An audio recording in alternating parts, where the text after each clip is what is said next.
Hello' everyone, আপোনালোক সকলোকে মোৰ অন্য এটা ভিডিঅ'লৈ স্বাগতম জনাইছোঁ। আজি বহুত দিনৰ মূৰত সৰুকৈ ব্লগ এটা বনাওঁ বুলি ভাবিছোঁ, কাৰণ বহুত দিন আপোনালোকৰ সৈতে কথা পতা হোৱাই নাই। আৰু আজি ডিব্ৰুগড় আহিছিলোঁ, সেইবাবে ভাবিলোঁ অকণমান ভিডিঅ'কে কৰি থওঁ। আৰু বিশেষ কাম এটাত আহিছিলোঁ ডিব্ৰুগড়লৈ। কামটো হোৱাৰ পিছতে বজাৰলৈ অকণমান আহিছোঁ, কাৰণ ডিব্ৰুগড় আহিলে আকৌ বজাৰখনত নুঘূৰিলে মনটো এনেই ভালেই নালাগে বাৰু। কিন্তু তাৰ আগতে আকৌ ভোক লাগিলেই নহয়, ৰেষ্টুৰেণ্টকেইখন দেখিলে মানে একেবাৰে ভোকটো দুগুণে বাঢ়ি যায়। সেইবাবে বজাৰলৈ যোৱাৰ আগতে ভাবিলোঁ কিবা এটা খাই লওঁ, আৰু কিবা এটা অৰ্ডাৰ কৰি ল'লোঁ খাবৰ কাৰণে। ডিব্ৰুগড় আহিলে মনটো মোৰ খুব ভাল লাগে জানেনে, কাৰণ মই কেইবাবছৰো ডিব্ৰুগড়তে আছিলোঁ পঢ়িবৰ কাৰণে।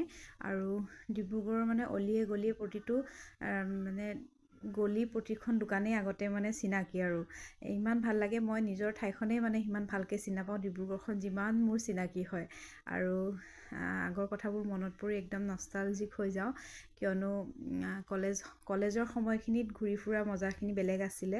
আৰু এতিয়া নতুনকৈ ইমানেই মানে ডিব্ৰুগড়ত মল আৰু বেলেগ বেলেগ দোকানবিলাক হ'ল, ধৰিবই নোৱাৰি মানে। এতিয়া আগৰ ডিব্ৰুগড়খন নাই আৰু মানে, এতিয়া বেলেগ হৈ গ'ল, ট'টেলি বেলেগ হৈ গ'ল।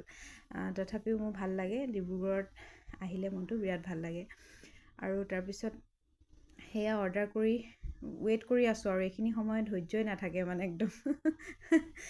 তাৰপিছতে অলপ পিছতে সেয়া আহিলে বাৰু খানা। তেতিয়া দিনতে অকণমান কথা বতৰাও পাতি লৈছোঁ, আৰু এইফালে তললৈ অকণমান চাই মেলি লৈছোঁ। খুব ধুনীয়া ধুনীয়া মলবিলাক খুলিছে, আৰু কি নাপায় চবেই পায় আজিকালি। ডিব্ৰুগড়খন যথেষ্ট উন্নতি হ'ল। আৰু এইফালে আমাৰ অৰ্ডাৰ দিয়া খানা আহি গ'ল। হাক্কা নুডলছ লৈছিলোঁ, লগতে ফ্ৰাইড ৰাইচ লৈছিলোঁ। আৰু গধূলি সময়তে যিহেতু গৈছোঁ, সেইকাৰণে বেছি হেভি একো খাবলৈ মন নগ'লে, এইদৰে খাই বৈ থলোঁ।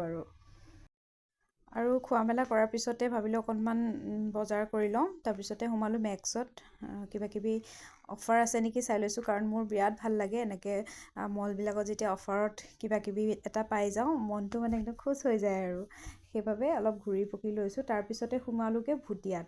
আৰু ভুটিয়াখন মানে মোৰ বিৰাট পচন্দৰ হয়, ইমান ধুনীয়া ধুনীয়া বস্তু পাই যাওঁ ভুটিয়াত। সেইবাবে মানে ভুটিয়াত এপাক নোসোমালে একেবাৰে আধৰুৱা যেন লাগে।